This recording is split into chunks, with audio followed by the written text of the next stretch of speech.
Godina Walloo aanaa Arxummaa Furseetti lukkeelee bilisiginnaan gubaatiin manneenii maatii qabsaa'otaa irratti yoo raawwatamu aanaa Daawwaa Caffaattis fi reebichi maatii qabsaa'otaa irratti jabaate. Gabaasa dabalataaf Jaalbooree Addunyaa.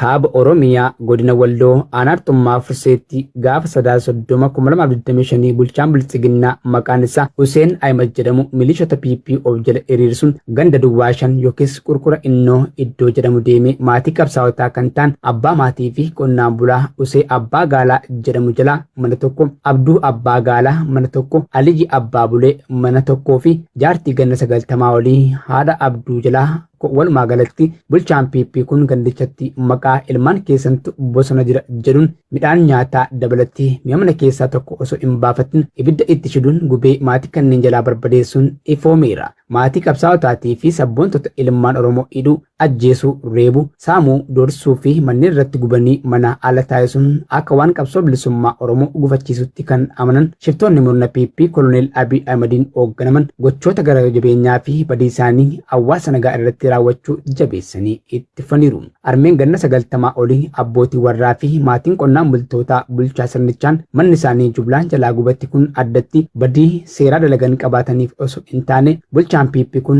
ani mana koo cufee magaalaatti galee isin ammoo ilmaan keessantu bosona jiraaf addana teessan ittiin jedhee inaaffiin guutame gara jabina hamaan gubee jalaa kan barbadeesse ta'uu kan eeran jiraattonni akkuma aanicha waliigalaattis maatii qabsaa'otaa hidhamaa, reebamaa, saamamaa, manni jalaa gubamaa fi buqqifamaa jira jechuun jiraattonni ganda haraa ONM'if gabaasaniiru.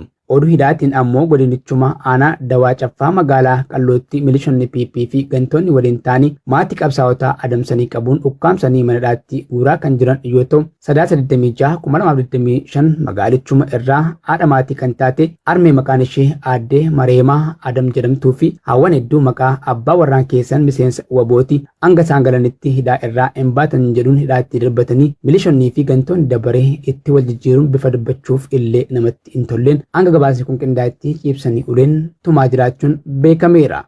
Godina Arsii Lixaa magaalaa Shaashmannee keessatti ergamtoonni bilisiginnaa walgahii tibbana taa'aa turaniin kan duraa caalaatti tooftaa ittiin hawaasa miidhan mari'achaa turuun himame.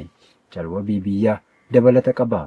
Kaabinoonni bilisiginnaa torbee kana kibba Oromiyaa iddoo garaagaraa irraa walitti dhufuun Arsii Lixaa magaalaa Shaashmannee keessatti marii gaggeessaa turan qabxiilee uummata ittiin dararan hedduu tumachuun 327/2025 waltajjicha kan goolaban yoo ta'u qabxiilee isaanii keessaa muraasni galiin uummata irraa maqaa garaagaraan guuramaa ture kan duraa caalaa daraan jabaatee akka itti fufu hiriira nagaa jechuun biyyattii keessatti boof mallattoolee caccalaqqisaa jiran kana amma irraa hundee isaa barbaannee ukkaamsu dargaggoonni dirree leenjii waraana bilisummaa Oromoo deemanii leenjii fudhachuun akka keessa ta'anii nu waliin hojjetaniif ijaarree waraana bilisummaa Oromootti ergu waraanni keenya hamilee lolaa fixee waan jiruuf nuti hundi dirree lolaa irratti hirmaachuu qabnaa fi kan kana fakkaatan kaasuun karaa ittiin sabicha dadhabsiisan irratti walii galaniiru. Uummanni Oromoo erga Abiyyi Ahmedii warraaqsa qeerroo fi qarreen dhufee butuun aangootti ol ba'ee as gidiraa inni keessummeessaa jiru inni jalaa kan hin dhokanne ta'us ergamtoonni impaarattii tiksuuf halkaniif guyyaadhamaan uummatichaaf nagaa waaraa fiduu irra daraan akka itti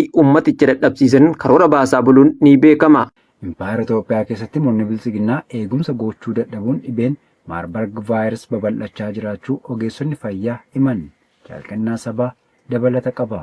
Murni bilisiginnaa kan abbaa irree Abiy Ahmediin durfamu kan dantaan goomalee dhimmi lammiilee kan itti hin dhaga'amne empaayerattii keessatti lammiileef eegumsa gahaa gochuu dhabuun dhibeen Maarbarg vaayirus daran babal'achaa jiraachuu 30/2025 ogeessonni fayyaa arraata biyyoolessa Oromiyaatti himan. Bifuma kanaan naannoo uummattoota kibbaa godina Aarii magaalaa Jinkaatti torbanoota darbe dhibeen Maarbarg vaayirus argamuun namoota lama battalatti ajjeesuun ogeessonni fayyaa humna isaanii ol ta'uun miidiyaalee garaagaraaf gabaasuu hordofee murni bilisiginnaa maaliif gabaastan jechuun ogeessa fayyaa hospitaala Jinkaatti wal'aansa gochaa ture hojii irraa ari'uun qabanii akka hidhan ni beekama.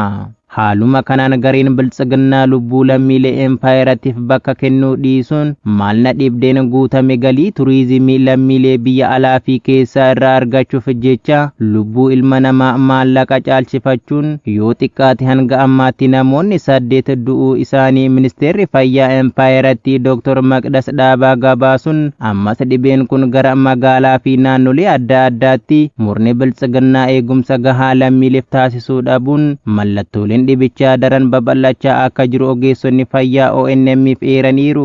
Dhibeen kun tuttuqqii fi hafuuran kan darbu yoo ta'u murni abbaa irree biltsiginnaa akka hin babal'anneef xiyyeeffannoo lammiileef laachaa akka hin jirre ogeessonni fayyaa qeeqaniiru.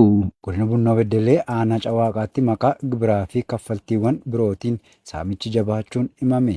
Guutuu gabaasa kanaaf Jaaleeraan Gameessaa. Godina Bunnoo Beddellee aanaa Cawaaqaa gandoota garaa garaa keessatti murni saamicha irratti bobba'ee argamu biltsiginnaan maqaa kaffaltii gosa hedduu tarreessuun uummata saamaa jiraachuu jiraattonni aanichaa arraata biyyoolessa Oromiyaatti himaniiru. Aanaa Cawaaqaa gandoota 28 of keessatti kan qabdu oggaa taatu irra deddeebiin rakkooleen karaa waraana sirnichaan irratti hammaachuu himatu. Biltsiginnaan uummata Oromoo ba'aa ulfaataa irratti fe'anii ba'aaf gola danqaa kan jiran oggaa ta'u gandoota aanichaa mara keessatti kaffaltii gibiraa baatiilee lamaan harkaa fuudhuu cimsuun tibbanas tokkoon jiraatota dirqamsiisuun qarshii 5,000 kaffalchiisaa jiru. Kana malees maqaa kaffaltii inshuraansii fayyaan qarshii 3,000 harkaa fuudhaa kan jiran oggaa ta'u harka qalleeyyiin hojiiwwan guyyaatti bobba'anii ilmaan isaanii jiraachifatan rakkoo jabaaf saaxilamanii akka jiranis dubbatu. Rakkoo hidda jabeeffachuun uummata kokkee qabee jiru kanattis furmaata kaa'urra sirni balfamaan PP namoota waan gaafataman dhiyeessuuf ga'umsa itti hin qabnes ilaalcha siyaasaa yakkanii mana hidhaatti guuraa jiru.